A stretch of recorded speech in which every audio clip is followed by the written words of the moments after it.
Hello, I'm Thomas Haire, the Chief Content Officer of the Performance Driven Marketing Institute, a not-for-profit trade association that serves companies in the performance and direct-to-consumer marketing world. Welcome to the latest episode of Take 20, created by the PDMI's Brand Response Council. These 20-minute live conversations featuring leaders in the performance marketing world speaking about the hottest topics in the industry are scheduled twice a month and represent just a part of the PDMI's virtual education arsenal. Before we get to today's conversation, a quick housekeeping note.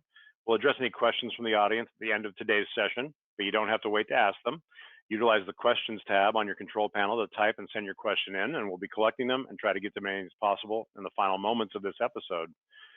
Now back to the PDMI's virtual education arsenal and the topic of the conversation here today. PDMI East Virtual is now a 3-day, 10-webinar event, replacing our previously planned in-person event. I know we all wish we were going to Miami next week, but we instead will join each other here online on March 9th through 11th. We urge you to join hundreds of your industry cohorts and competitors at this event by visiting the pdmi.com/PDMI-East for more information and to register. Today, we'd planned a preview of just one of those 10 sessions featuring Chris Foster, Vice President of New Business at Modern Postcard, and his fellow Brand Response Council mentor, Sean Robertson of Dish Media. Unfortunately, Sean became unavailable earlier today. That means instead you get me chatting with Chris about what he has planned for the webinar he'll be moderating, the sliding scale between brand and performance marketing on Wednesday, March 10th at 4 o'clock Eastern, 1 o'clock Pacific. We'll also get into a fuller look at the webinar schedule for next week and how Chris's event fits into the overall scope of the event, what his thoughts are about the rest of the event, and so forth. So let's get started, Chris, and let's start with the idea behind your session. I know the Brand Response Council had a lot of good conversation about it. Let's talk about the idea first, then we'll get a little bit into the personnel who will be joining you. Perfect. Thanks so much, Thomas, and welcome in, everybody. So one of the things that's been happening over the last several years, especially with the push of digital media, is there's a blurred line between a message coming from a brand that's all about brand, all about emotion, all about, tugging on our heartstrings or tugging on our, questions and uncertainties, some of these really deep human instincts, and a response mechanism. In the past, there's a way back in the Wayback Machine when people used to watch television and watch programs on a television that were only viewed at that time, you would have advertisement that would wrap those TV spots, and sometimes they were just brandish advertising. I remember the Haagen-Dazs ads with gently unfolding umbrellas or someone leaping in slow motion into a clear lake. It was all about the brand of Haagen-Dazs and about the takeaway moment that you get with a Haagen-Dazs. Of course, it was on television and there was no way to do anything. Now, Haagen-Dazs can still have a brand ad on Facebook video or in Google or on YouTube, but now there's a button to buy or there's a button to learn more. There's always a call to action applied now to some of the marketing. And so what we were curious about is, given this new environment where almost any digital touch point is actionable, and you could argue that the purpose of digital marketing is to have one proscribed action, what is that sliding scale that advertisers and brands use to have a brand message that's emotional, but also have a response vehicle that's actionable? And what is that sliding scale? And what are we seeing some best practices in the market space today? So that's the genesis of the topic, Tom. Yeah, it was a great conversation that we kind of had with the entire Brand Response Council when we were coming up with this, and the engagement was strong. A lot of folks were really interested in the topic, and I think that's why we decided to bring it to the table. We'll get into a little bit on how it kind of bookends the day next Wednesday with what kicks off that day, the brand performance session that'll be hosted by Google. But let's talk a little bit about the personnel. We brought a good group together here, and that's featuring 3 different marketers from 3 completely different verticals, as well as Dan Kelly from Dish Media, talking about it from the network side. So, can you talk a little bit about the folks that we've brought in? I know I can share as well my thoughts on them, but why don't you talk a little about that? Well, I am thrilled and we are honored to have these esteemed guests come in. We have Jennifer Bunch. She's Senior Direct Marketing Manager at Eckler's. If you haven't heard of Eckler's, it's probably because you don't own a classic car. If you do have a classic car, you've definitely heard of Eckler's. They are focused on classic car accessories, Corvettes, Chevelle, Ford, Max, all that great stuff. A thriving e-commerce business, and she's in charge of all that direct marketing. So for her, the brand of Eckler's is really powerful, but she's got to get folks to act and to buy. We also have Jennifer Getty from Sony Electronics, North America. Everybody's heard of Sony. She manages a wide array of digital touch points, either via Facebook or TikTok or Instagram, also through CRM systems. And the brand of Sony, of course, is worldwide. But you also get people to buy. You also have to get people to shop and compare. So those are really interesting dynamics that they work with. And we're wrapping it up with Kathy Moore from Fairportal. Fairportal is a brilliant model, kind of connecting the travel agency and the travel space. And it's a really unique opportunity to not only market the Fairportal brand, but also to get customers engaged. So we've got different industries, different business types, and different business sizes, each with unique challenges. And that's what we want to bring to the table and to the PDMI members, so they can see, what are some of these best-in-class brands doing, and how does this fit and apply to my own business? Yeah, really true. I mean, that's the goal. And we have Dan from Dish, who's also a member of the Brand Response Council and has been a bunch of Take 20s with us. Dan's always got some great insights into data and into measurement and so forth. And I think he'll be a really interesting guy, because in his world, they have a great mix of brand response, lead gen type marketers who are not your traditional DR marketers who really fill up their airtime. So should be a tremendous group. And Thomas, that's what I'm so excited about, because when you add Dish Media to the mix of actual brands who are trying to market, suddenly you have the entire ecosystem. You've got the media spot side who's trying to navigate, how do you advise clients on what they produce? Which channels do they move into? What kind of responses are we getting? And you have the brands who are actually living and dying every day by their performance. So we're very excited to kind of see this entire perspective of the ecosystem. Yeah, that's great. It's tremendous. Congratulations. I'm looking forward to it. We're going to have our dry run and get everyone together and talk about it here in the next day or so, and looking forward to that as well. Let's talk. I'm going to open up our website and just scroll through the schedule here and talk a little bit about. Hopefully everyone can see that now. It looks like it is showing. Talk a little bit about how we pulled this together, and really the expansive level of topics that we'll be covering. We kick off on Tuesday morning next week at 11:30 A, 8:30 A Pacific, with a streaming TV session featuring leaders from Viacom, CBS, from Discovery, and from Disney, moderated by Bridget Italiano of Touchpoint in the agency world. I look at this group and I think to myself, about how much streaming has changed things already and how it's going to continue. Obviously Viacom bowing Paramount Plus tomorrow, Discovery bowing Discovery Plus recently. I think any marketing event worth its salt has to attack this topic. What do you think, Chris? Well, I think that what you said, the nature of streaming is changing. The only thing you can count on right now is change, especially with the streaming. There are now 300 plus streaming services out there. Some I've never heard of, some that everyone's heard of. And the question becomes, how has the landscape changed based on consumer preference? The one thing that I think that everyone is looking for is, how do consumers show us what they want? The interesting thing, and Netflix figured this out years ago, is that the consumer action drives data, which then informs the brands and other media platforms on how to make decisions based on what those consumers are doing. And so the data is going to be there. So the streaming services can learn a lot about who's watching what, for how long, and what they're interested in. And that's going to help them maybe make their investments into new content. We all know, at least what I saw, especially during the holidays, there's a lot of investment about 18 months ago in Christmas specials that were exactly 1 minute or 1 hour and 32 minutes long. And it was a Christmas with a cowboy, or Christmas in California, or Christmas with a prince. Hmm. It was astonishing. They were everywhere. And Hmm. certainly people needed the cozy. Now we've got Bridgerton on the heels, exploding in popularity, signed up for 8 more seasons. I would guarantee that there are production companies out there translating romance-like novels or historical romance novels into new series, because clearly there's an appetite for that.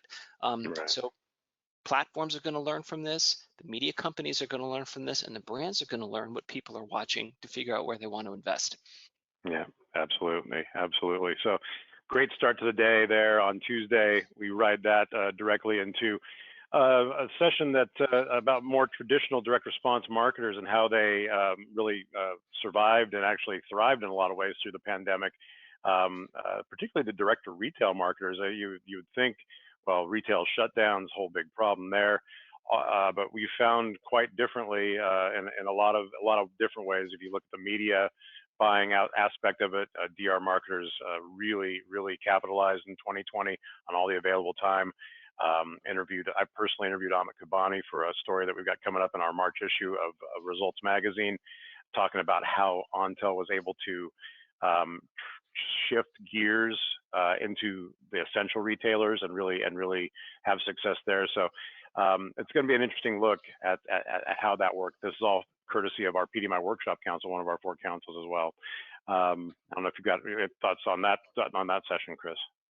Well, I think that, retail, as everyone knows who's read any online publications about retail in 2019, even before the COVID pandemic hit, there were massive sea changes. Here's what we do know. That Generation Z, which will be the largest consumer group by 2025, which is, I don't know, seems like 3 months away from now, they are going to dramatically change the way retailers engage with people. The study had indicated, this was back even before the pandemic, when they researched Generation Z, 65% of them went shopping, but they didn't actually visit a store. They just shopped online. Mm-hmm. And as brick and mortar retailers always have to have a website. What the best ones did, or the most successful ones during the COVID pandemic, was learn how to pivot and learn how to use the variety of e-commerce tools that are out there to sell online. That doesn't mean that physical retail is dead. Not at all. People are going to need to have retail. People are going to need to have foot traffic. People still want that physical. However, it's just a different shopping environment. They might walk into a store, touch, smell, see things that they like, and they buy online. They might buy online and pick up at a store. It actually doesn't matter. And in the end, the retailers have to recognize that consumers will be agnostic with how they purchase. They might not even have a purchasing pattern. It just might be what is most convenient at that time in terms of how they want to purchase and engage with the brand. So the good news is, for the retailers that can seamlessly integrate an online and offline experience, it's business as usual, and Mm-hmm. business is better. Absolutely. We'll slide from that session into a session prepared by our Government Affairs Council about the future of data privacy regulation here at Take 20. We're, edge experts, I guess, on data privacy. We talk about it a lot. We don't really, we're not the leaders. These folks are from Lock Lord, Venable, and Baker Hostetler, providing. There are all 3 of the firms providing their top data privacy attorney to us for this event. Should be really tremendous. And Chris, I'll tell you this: I think that we have a roster of attorneys to go to in the future for Take 20s here, based on these 3 folks. So that's great news for us. I won't make you talk about this, but we'll go on from here. And then we close out Tuesday with a session called Cocktails with a Dash of E-commerce. We work with our partners at E-commerce Day. Phil Gorman, who actually Chris introduced us to last year. Phil has his own series of events called E-commerce Day events. He actually got 1 live event in before the pandemic hit, 2 fewer than the PDMI did. He's been doing a great job virtually, and he's put together a really interesting panel about the spirits industry and how they have really had a dominant run in the past year. And I don't think that's news to any of us who like a good cocktail. But the 2 folks are bringing to the table here: Sourced Craft Cocktails and bottle caps are in completely different sides of the spirits market. We just had the dry run with them before this, and one of the interesting highlight notes that I'm going to bring to you, there's only one market that's had its market share or its market size rise in all 14 of the U.S. economic downturns since 1933. Spirits. Chris, your thoughts on this? I think this is going to be a really interesting panel. It sure will. Now, you probably didn't ask that because I like an old-fashioned. You probably want my professional review. I think, again, one of the trends that we saw, especially with COVID-19, and you know what, I think it was probably exacerbated a trend that was moving anyway, is the fluidity of an e-commerce and engagement and the comfort that people have with e-commerce, having things delivered, having things picked up, ordering online. Even if it is a perishable product or a non-perishable product, there's a larger comfort level with that interaction. I think the spirits is a natural. You know, it's not every day that you want to, walk into Vaughn's or Ralph's and, pick something up that might be a cocktail, or there might be a lack of education on how to make your own. And while you can look at it on all recipes, you look at your cabinet, you say, oh, I don't have this or this or this. So to combine some of that with the education and the recipes and the product itself, heck, it's worked for a lot of, prepared foods like Blue Apron.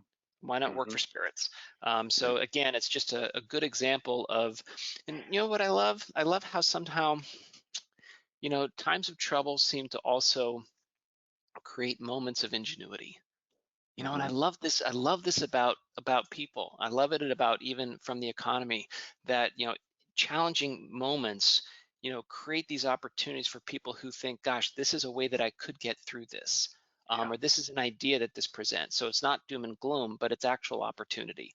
This is a fantastic panel that I think exemplifies that shift of thinking. Absolutely.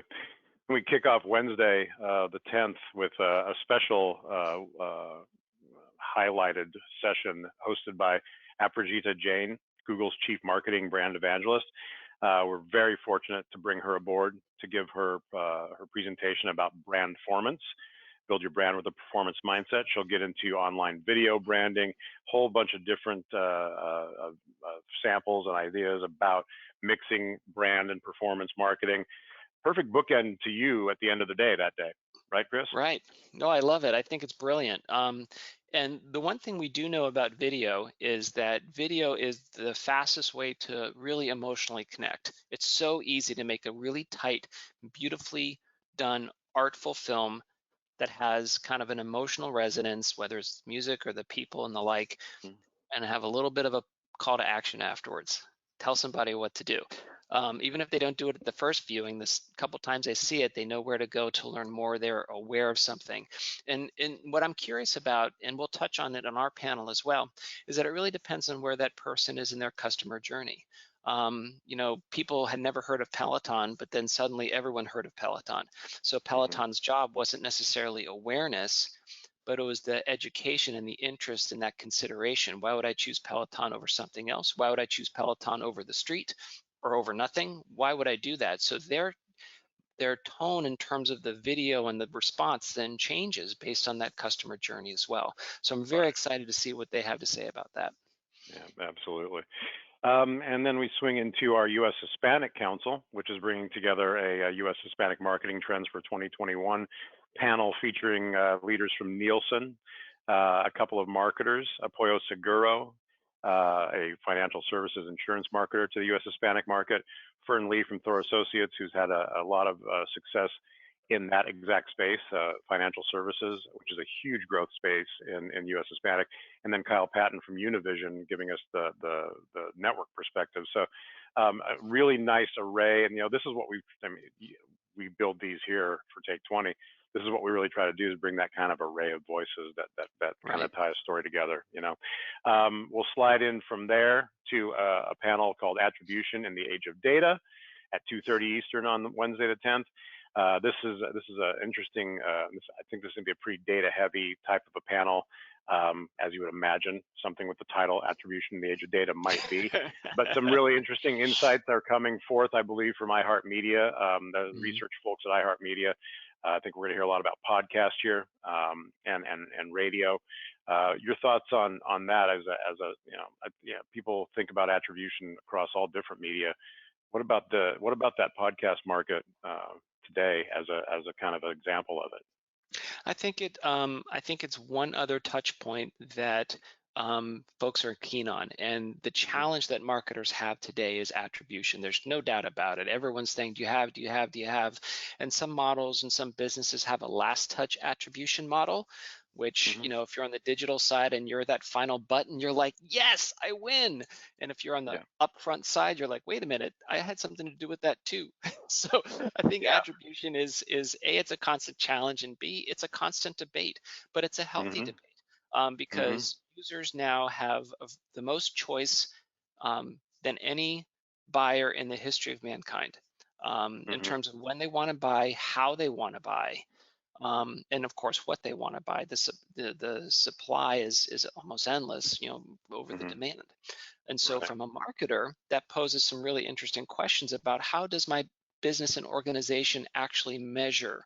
What are the key performance indicators that I use? Do I do a last touch, or do I do an aggregate attribution? Do I look at only offline or online channels? What if someone scans a QR code from a printed piece and then goes online to buy? Who gets the credit for that? So it's a really interesting, I actually don't think there are any clear-cut answers, which is one of the beautiful things about performance marketing, right? If you're of a curious nature, it's the place for you. So while there aren't necessarily clear-cut answers, what I think we're going to find with this panel are some clear-cut best practices, and that's something that everyone can take away from. Absolutely. And we close out Wednesday with your panel, which we already spoke about. Thursday, we just added two events on Thursday that are more of a B2B nature, by PDMI members for PDMI members. The first at 1 o'clock Eastern on Thursday, March 11th, will feature folks at Paymerang talking about our electronic payments, business-to-business payments, allowing your accounts payable team to focus on mission-critical tasks. Should be a very interesting event for anyone out there who might have an accounting team that's looking for some new solutions. And that'll be followed up by Chris and Keith Goodman from Modern Postcard, talking about new direct marketing techniques to improve and drive response. Do you want to give us a quick preview of that one, Chris? Oh, sure. Well, thanks so much for the plug. Absolutely. Look, direct response is an integration between print and digital tactics, where in the Wayback Machine, direct mail and catalogs were the only way to go. Maybe it was a shift towards email and all digital. And then as response rates adjusted, folks realized that the power of direct mail and the power of print was the high response and engagement. The power of digital is the ability to track, and it's extremely affordable. When you integrate the two, you get the best out of both. I like to say that, leveraging the best strengths of digital and the best strengths of direct mail and print is actually a way to get a much stronger overall response. And so we're going to talk about some of those new techniques. We got some data techniques.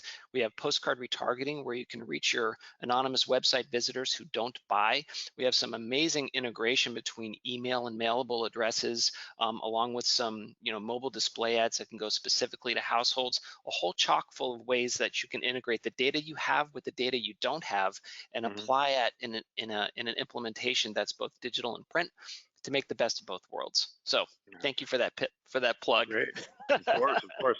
Yeah, that kind of rounds out the list of sessions for next week, and I think we're really hopeful that we're going to have an effective event. This is our third big event that we've hosted. Obviously, those of you who have been to Take 20s know that Chris generally hosts these every couple of weeks.